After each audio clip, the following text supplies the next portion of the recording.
Welcome back. Now, MPs are to begin debating the controversial police crime sentencing and courts bill today, with Labour already announcing that they'll vote against the bill. Labour claims, if passed, it would impose disproportionate controls on the right to protest.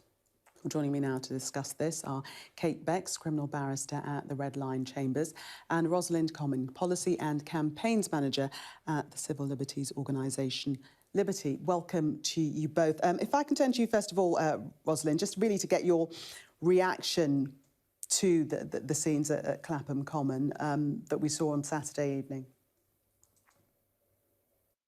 Well, I think those scenes were really horrifying, and a lot of people were horrified by what they saw, particularly given the police had a choice about how to approach this vigil. They could have worked with the organisers to ensure that people could exercise their right to come together, to grieve, and to protest the abject failure of the state to address gendered violence. And instead, they chose to adopt a really aggressive strategy, which put public health at risk and led to chaos and distress. And what was a very powerful, peaceful, respectful vigil for Sarah Everard escalated, and was escalated by the police. And, you know, the scenes of police shouting in women's faces, pushing or shoving them, pinning them to the ground, that did not make demonstrators feel more safe or their health more protected. And I think that speaks to a wider issue, because during this pandemic, the government has handed very significant, enormous powers to the police to enforce lockdown restrictions. And really, the real author of this disaster is the Home Secretary, who has repeatedly demonised protesters, tasked the police with protecting public health when their purpose is to enforce public order. And what that's led to is people being criminalised for exercising their right to dissent. And now the Home Secretary is seeking to put those restrictions on a permanent basis in legislation with MPs are going to be debating today. Kate Becks, I wonder if you can put into context for us whether, in fact, that the vigil that took place on Saturday evening, whether that was illegal. So it wasn't per se illegal. The court hearing on Friday confirmed that there is no blanket ban as a result of the COVID legislation against such a vigil. What the judge on Friday hoped was that there would be dialogue between the Met Police and the organisers. The organisers were a responsible group who spent a considerable amount of time trying to engage with the Met Police, but who, as they couldn't reach agreement, ended up saying that it should be cancelled because they themselves would be exposed to fines of £10,000 otherwise. So I don't think there's any doubt that it would have been a lot more successful and safe if it had proceeded as it was originally planned. I think there's a lot to be said about Dame Cressida Dick's statement that the reason for police intervention was because it posed a considerable risk to people's health. Well, even if that was right, even if there were grounds for a reasonable belief that it posed a considerable risk to people's health, that doesn't mean that it was appropriate to go in, because the next question surely has to be, are we going to reduce that risk to health by going in or not? And then you have to look at the circumstances. It was dark, it was cold, it's unlikely, one would have thought, for that sort of vigil to go on for that long. And you have to take into account then that restricting space has the effect of pushing people together rather than keeping them apart. So even if the police were correct that there was a risk to people's health, such as would justify intervention, that's not the end of it. You then have to think about, well, are we going to make that better or are we going to make that worse?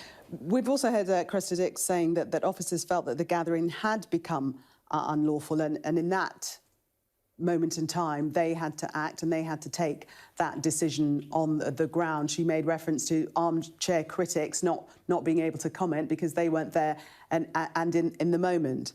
Kate? She has, but what also hasn't happened is to have any specifics on what it was, other than the alleged risk to health, that, as I say, that then there really needs to be the next question, are we going to make that better or worse? What I haven't seen, perhaps it exists, but I haven't seen, is specific examples of this is what was happening and this is then what we had to change. So I think it was really important to acknowledge that Dame Cressida Dick's statement, as far as I've seen, only focuses on the risk to people's health.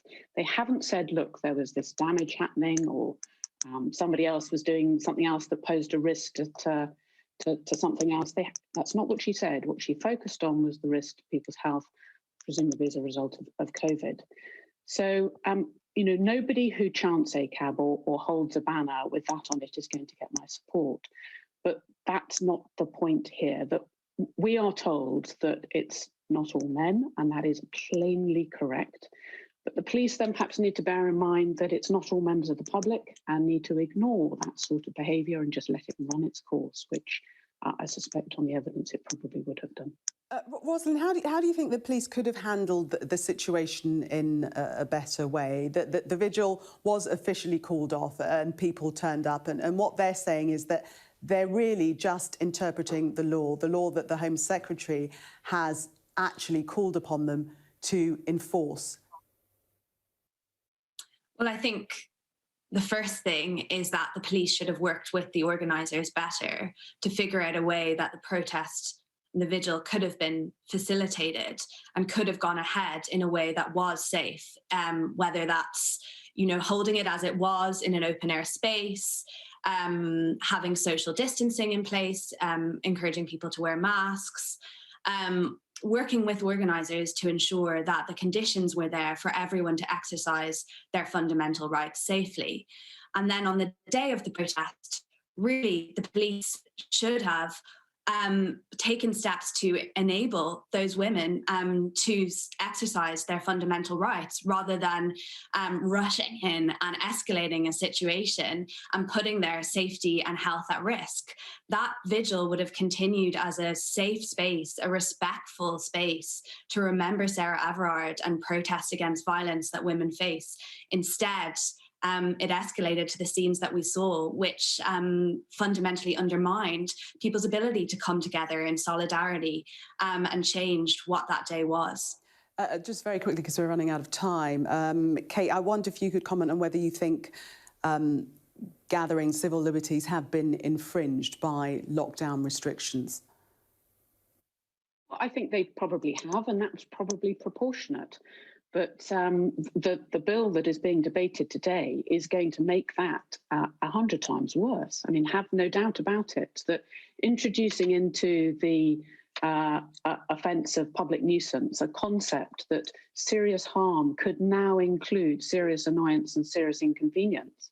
I mean, those two words, serious annoyance and serious inconvenience, they are not in the law at the moment. And this bill proposes that they are. And it's not even that what you would have to intend either of those two things. If you put somebody at risk of them and you are reckless, that is the proposal, that would then be a criminal offence, exposing somebody to up to 10 years imprisonment. That is a complete sea change from where we are at the moment. And it doesn't stop there either. There are other sections that are intended quite explicitly to control one-person protests, and also the ability for the Home Secretary and future Home Secretaries to change definitions just at the stroke of a pen by statutory instrument without any debate in Parliament at all. So it's an important day today, what's going to be debated. Kate Bex and Rosalind Comyn, thank you very much for speaking to us this morning in that discussion. Thank you.